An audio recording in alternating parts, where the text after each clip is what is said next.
And there's something about like the good life that isn't like the flashy kind of sexy, you know, it's like the fruitful kind of sexy, but it's not the. Well, I would like to kind of like take what you're saying and change it a little bit, because I think you're talking about future and the good life, and that what you're aspiring to is the good life, right? Yeah. And you're right.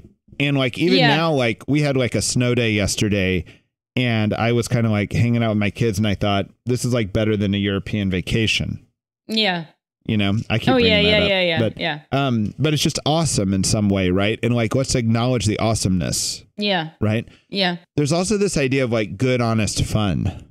I think the most fun things we all do in our lives are often very silly things. They're like a Nerf gun war with your roommate down the hallway, or they're like, and the very best moments are sometimes like fried chicken with family. Yeah. Right? Yeah. And these are not like sexy things. Right.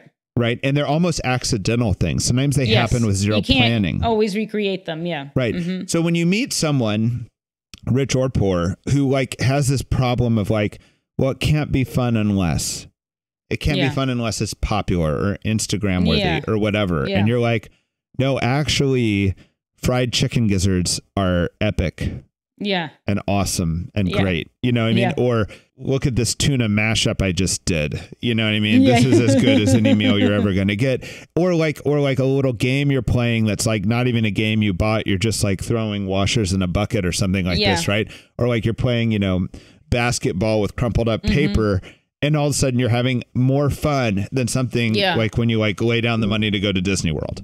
Yeah. Right. Like I think this is happening all the time in our lives. Totally. And getting people to kind of like have that type of honest fun is so great. You know, it's like missionary work. Yeah, you know? Totally. And like getting a parent to do that with their kids and to really enjoy their kids. Yes. Like I'm big on like, it's one thing to love someone. It's another thing to enjoy them. And it's almost more important to enjoy them. Yes. Because it just assumes the love. Yeah.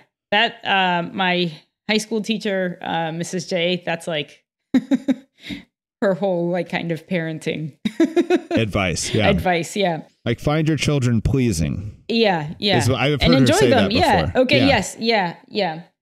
But I think like, I agree with what you're saying. And it's like, you want people to have that experience. But there's something like naive that people are like, think like, oh, someone will see like how nice and peaceful and beautiful my Catholic home is, and they will be moved by the beauty of this, you know, right. And want to be Catholic too. You know, there's something like naive about that. And to create like the circumstances where people can kind of like let their guard down and play that silly game, like there's maybe some artfulness or something in there, but yeah. Right. Yeah.